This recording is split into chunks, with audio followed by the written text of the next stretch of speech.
Start. Hello viewers, আপনারা যারা আমাদের ভিডিও দেখেন, আপনাদের সামনে আরেকটি পডকাস্ট নিয়ে আসলাম।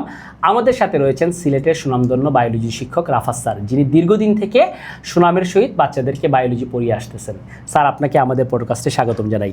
আপনাকেও স্বাগতম এবং সবাইকে ধন্যবাদ জানাচ্ছি এখানে যারা দর্শক আছেন। ধন্যবাদ। আমরা আজকে স্যার আপনাকে কয়েকটি প্রশ্ন করব, বায়োলজি রিলেটেড প্রশ্ন। বাচ্চারা কিভাবে পড়াশোনা শুরু করবে বা কিভাবে পড়লে তাদের জন্য এটা মঙ্গলকর হবে, এই নিয়ে আমরা বিস্তর আলোচনা করব। তো প্রথমে আমি আপনাকে প্রশ্ন করতে চাই, একজন শিক্ষার্থী যখন ক্লাস 9-এ ওঠে, সে বায়োলজিটা কিভাবে শুরু করবে বা কিভাবে পড়লে সে বায়োলজির যে মূল মজাটা আছে সেটা পাবে, এবং একজন বাচ্চা ইন্টারমিডিয়েটে ওঠার পর সে কীভাবে বায়োলজিটা পড়া শুরু করবে এবং কিভাবে পড়লে তার মেডিকেলের জন্য ফলপ্রসূ হবে। তো আমার প্রশ্নটা হচ্ছে, তার শুরুটা কীরকম হবে? জি, ফার্স্টে আমি ক্লাস 9-10-এর বিষয়টা আলোচনা করি। দেখা যায় যে আমাদের বাচ্চারা 9 এবং ক্লাস 10 মিলে একটু বেশি সময় পায়, এবং এই জন্য তারা বায়োলজি সাবজেক্টটাকে শুরুর দিকে একটু অ্যাভয়েড করে, কারণ এখানে কন্টেন্ট একটু বেশি। এবং আমরা জানি বায়োলজিটা বাংলাদেশে মুখস্থ ভিত্তিকই বেশি পড়ানো হয়, এবং মুখস্থ জিনিসটা আসলে বাচ্চাদের জন্য একটু টাফ হয়ে যায়। সো এই জন্য বাচ্চারা যে সমস্যাটা ফেস করে, তারা আসলে বায়োলজিটা পড়ে না, এবং দেখা যায় যে একদম মডেল টেস্টের আগে এসে বায়োলজি কাভার করতে না পেরে হতাশায় পড়ে যায়। সো আমার অ্যাডভাইস থাকবে শুরু থেকেই যে বায়োলজি একটু একটু করে পড়া উচিত, এবং প্রধান যে জিনিসটার প্রতি খেয়াল রাখতে হবে এটা হচ্ছে কনসেপ্ট। অবশ্যই কোনো কিছু না বুঝে আমরা কখনোই মুখস্থ করতে পারবো না, এই জন্য বোঝার প্রতি ফোকাসটা বেশি দিতে হবে। এবং বাচ্চারা যখন ইন্টারে উঠে তখন ক্লাস 9-10 এবং ইন্টারের মধ্যে প্রধান পার্থক্য হচ্ছে 9-এ একটি মাত্র বায়োলজি বই থাকে, কিন্তু ইন্টারের ক্ষেত্রে এখানে দুইটি বই থাকে। একটি হচ্ছে বোটানি এবং একটি হচ্ছে জুওলজি। বোটানিতে আমরা জানি উদ্ভিদ নিয়ে আলোচনা করা হয়, এবং জুওলজিতে প্রাণী নিয়ে আলোচনা করা হয়। এবং এখানে সময়ও তুলনামূলক কম থাকে, এবং এই কম সময়ের মধ্যে বিশাল সিলেবাস কভার করতে হয়। এই জন্য যাদের অলরেডি বায়োলজিতে বেসিক দুর্বল থাকে, তাদের জন্য আসলে এই সময়ের মধ্যে এত বড় সিলেবাস কভার করা একটু কঠিন হয়ে যায়।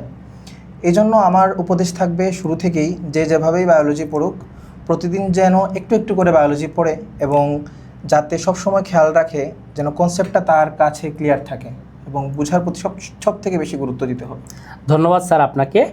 আর আরেকটা কোয়েশ্চন স্যার, মনে করেন একটা বাচ্চা যদি বায়োলজিতে A+ পেতে চায়, সেটা এসএসসিতে হোক এইচএসসিতে হোক, সেজন্য তাকে কীরকম পড়তে হবে বা তার প্র্যাকটিসের জন্য কীরকম তার রুটিনটা হবে বা সে কীভাবে সাজাবে পড়ার জন্য, তো এই নিয়ে যদি একটু বলতেন আর কি। জি, অবশ্যই। আমি যেটা বলবো, বায়োলজি আসলে পড়তে গেলে একটু কঠিন মনে হয়, কিন্তু পরীক্ষার হলে অবশ্যই বায়োলজিতে A+ সিকিউর করা সব থেকে সহজ, এবং এই জন্য একটু স্মার্টলি পড়তে হবে। সো আমরা জানি বায়োলজিতে সবসময় এক্সামের মধ্যে চিত্র আঁকা খুবই গুরুত্বপূর্ণ, এবং ম্যাক্সিমাম মার্ক ডিপেন্ড করে আসলে সুন্দর এবং সঠিক চিত্রের উপরে।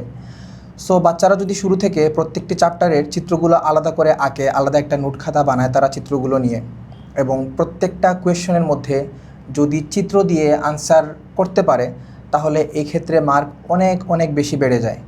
সো আমার উপদেশ থাকবে বাচ্চাদের প্রতি, তারা যেন চিত্রগুলা আঁকার প্রতি বেশি ফোকাস রাখে, এবং যাতে এক্সামেও তারা চিত্রগুলা ভালোভাবে আনসার করতে পারে। এবং যদি কেউ চিত্র ভালোভাবে আনসার করতে পারে, তাহলে অবশ্যই নিশ্চিতভাবে বলা যায় সে A+ পাবে। ধন্যবাদ স্যার। আমরা মোটামুটি একটা ধারণা পেয়ে গিয়েছি কীভাবে ভালো করে পড়তে হবে বা কীভাবে শুরু করতে হবে, এবং A+ পাওয়ার জন্য কীরকম পড়তে হবে। একটা জিনিস আমরা সবসময় খেয়াল করি, বাচ্চারা সিকিউতে ভালো করলেও এমসিকিউতে তাদের একটা ঘাটতি থেকে যায়, যে ঘাটতির কারণে দেখা গেছে যে তারা অনেকেই আশানুরূপ রেজাল্টটা করতে পারে না। তো এমসিকিউর জন্য আপনার সাজেশনটা কী হবে? জি, এমসিকিউ পার্টটা বায়োলজির ক্ষেত্রে একটু কঠিন বাকি সাবজেক্টের তুলনায়, কারণ এখানে অবশ্যই আমরা যতই বুঝে পড়ি, তারপরেও দেখা যায় যে প্রত্যেকটি পাঠের মধ্যে এখানে ইনফরমেশন অনেক বেশি, এবং ইন্টারে উঠে দেখা যায় যে এখানে একটা সিঙ্গেল বই থাকে না, মাল্টিপল বই থাকে, বিভিন্ন রাইটারের বিভিন্ন বই থাকে। তো সেই ক্ষেত্রে দেখা যায় একজন রাইটারের বইয়ে এক রকমের ইনফরমেশন থাকে, এবং সব কিছু মিলিয়ে আসলে স্টুডেন্টদের মধ্যে একটা হতাশা কাজ করে যে কোন বই থেকে আমরা পড়বো, কীভাবে পড়বো না পড়বো। সো আমরা একটা বইকে আমরা স্ট্যান্ডার্ড ধরি এবং ওই বইয়ের লাইন বাই লাইন আমরা হচ্ছে পড়ি এবং ইম্পর্ট্যান্ট যে লাইনগুলো ওইগুলো হচ্ছে আমরা দাগায় পড়ার চেষ্টা করব, যেই কাজটা আমরা আহমেদস ক্লাসরুমে সবসময় করি। এবং আমাদের যে স্মার্ট বোর্ডে আছে ওইখানে হচ্ছে আমরা প্রত্যেকটি গুরুত্বপূর্ণ লাইন একদম মার্ক করে দাগায় দিই, যে কোন প্রশ্নটা তার এইচএসসিতে আসতে পারে, কোন প্রশ্নটা তার অ্যাডমিশনেও আসতে পারে। সো এইভাবে যদি কোনো বাচ্চা শুরু থেকে চ্যাপ্টারগুলা মেন বই থেকে রিডিং দিয়ে পড়ে এবং ইম্পর্ট্যান্ট লাইনগুলো দাগায় রাখে, তাহলে অবশ্যই এমসিকিউতে সে ভালো রেজাল্ট করতে পারবে।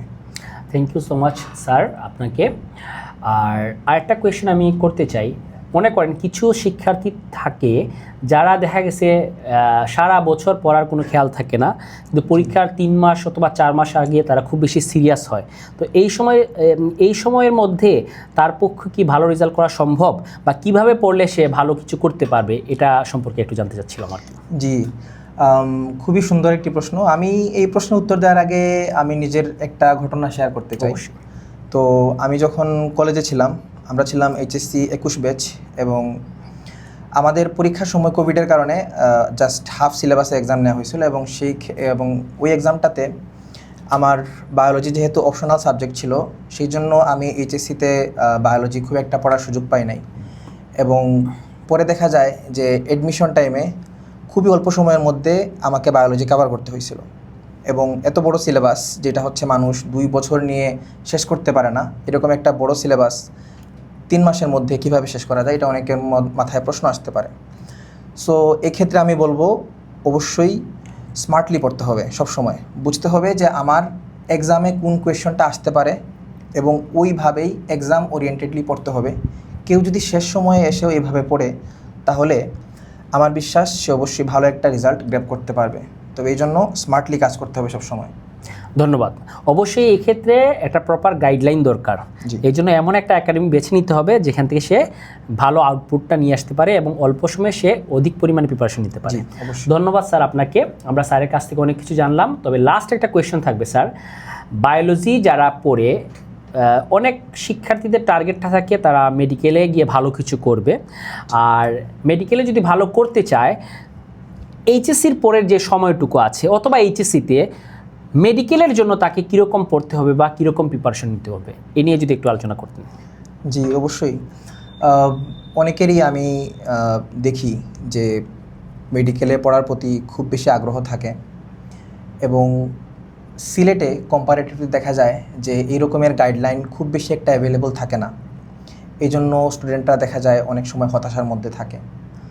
তো এই ব্যাপারটা নিয়ে আসলে আমরা আহমেদ ক্লাসরুমে সবসময় স্টুডেন্টদেরকে গাইড করার চেষ্টা করি, যে কিভাবে তারা তাদের এইচএসসি পরবর্তী জার্নিতে অন্যান্যদের থেকে নিজেকে আগায় রাখতে পারে।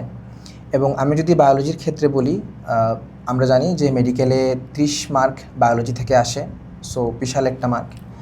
তো আমরা যখন বায়োলজি পড়াই, আমাদের অবশ্যই মেইন টার্গেট থাকে এইচএসসিতে স্টুডেন্টদের জন্য ভালো রেজাল্ট করানো। কিন্তু তার সাথেও আমরা যারা অ্যাডমিশনে ভালো রেজাল্ট করতে চায় অথবা মেডিকেলের প্রতি যাদের আগ্রহ থাকে, তাদেরকে আমরা আলাদাভাবে গুরুত্ব দিয়ে বায়োলজিতে প্রত্যেকটি চ্যাপ্টার এবং প্রত্যেকটি লাইন আমরা ওইভাবে দাগায় তাদেরকে পড়াই, এবং তাদের যেই কনসেপ্টগুলা অ্যাডমিশনে বেশি আসে, বেশি এগুলো থেকে প্রশ্ন আসে, এগুলো আমরা বাচ্চাদেরকে ভালো করে ওইভাবে পড়াই যেন তারা আগে থেকেই নিজেকে অ্যাডমিশনের জন্য প্রস্তুত রাখতে পারে। ধন্যবাদ স্যার আপনাকে। আমরা স্যারের কাছ থেকে অনেক কিছু জানলাম, স্যারকে অনেক অনেক ধন্যবাদ। আরেকটা কথা বলে নেই, স্যার কিন্তু নটরডেমে পড়েছেন, সাথে উসমানী মেডিকেল কলেজে অধ্যয়নরত আছেন, প্রায় শেষের দিকে ওনার এমবিবিএস কোর্স। তো স্যারের মাধ্যমে শিক্ষার্থীরা কতটুকু উপকৃত হয় সেটা স্যারের ক্লাসে আসলে বোঝা যায়। স্যার আমাদের এখানে পড়াচ্ছেন, সিলেটের অনেক বড় বড় প্রতিষ্ঠানে উনি পড়িয়েছেন। এখনও সময় কম থাকার কারণে হয়তো সব জায়গায় সময় দিতে পারতেছেন না। তো রাফাত স্যার আমাদের এই আহমেদ ক্লাসরুমে অ্যাভেলেবেল আছেন, আপনারা চাইলে স্যারের ক্লাস কন্টিনিউ করতে পারেন, এবং আপনাদের যে কোনো প্রশ্ন থাকলে আমাদের ফেসবুক অথবা ইউটিউব চ্যানেলে আপনারা প্রশ্ন করতে পারেন। স্যার অবশ্যই আপনাদেরকে হেল্প করবেন, বা আমরা যারা আছি টিচার অবশ্যই আপনাদেরকে হেল্প করবো। স্যার আপনাকে অনেক অনেক ধন্যবাদ। সেই সাথে আমাদের যত দর্শক আছেন সবাইকে ধন্যবাদ জানাই। স্যার একটু যদি বলতেন সবার উদ্দেশ্যে একটু। জি, আমি অবশেষে একটা কথাই বলবো, যদি আমরা বায়োলজির ভয় দূর করতে চাই তাহলে অবশ্যই আমাদেরকে প্রত্যেকটি চ্যাপ্টার বুঝে বুঝে পড়তে হবে, এবং গুরুত্ব দিয়েই আমাদেরকে বায়োলজি পড়তে হবে। সেই ক্ষেত্রে অবশ্যই আহমেদস ক্লাসরুমের কোনো বিকল্প নেই আমি মনে করি। শুধু বায়োলজি না, ফিজিক্স, কেমিস্ট্রি, ম্যাথ, বাংলা, ইংরেজি প্রত্যেকটি সাবজেক্টের জন্যই সিলেটে সর্বোচ্চ শিক্ষাসেবা একমাত্র আহমেদস ক্লাসরুমে দিতে পারে। সো আমার উপদেশ থাকবে বাচ্চাদের প্রতি এবং তাদের গার্ডিয়ানদের প্রতি যে আপনারা আপনাদের বাচ্চার জন্য বেস্টটাই সিলেক্ট করুন। ধন্যবাদ স্যার, ধন্যবাদ সবাইকে। ইনশাআল্লাহ নেক্সট কোনো পডকাস্টে সবার সামনে আবার হাজির হব। ততক্ষণ পর্যন্ত ভালো থাকুন। আল্লাহ হাফিজ। আল্লাহ হাফিজ।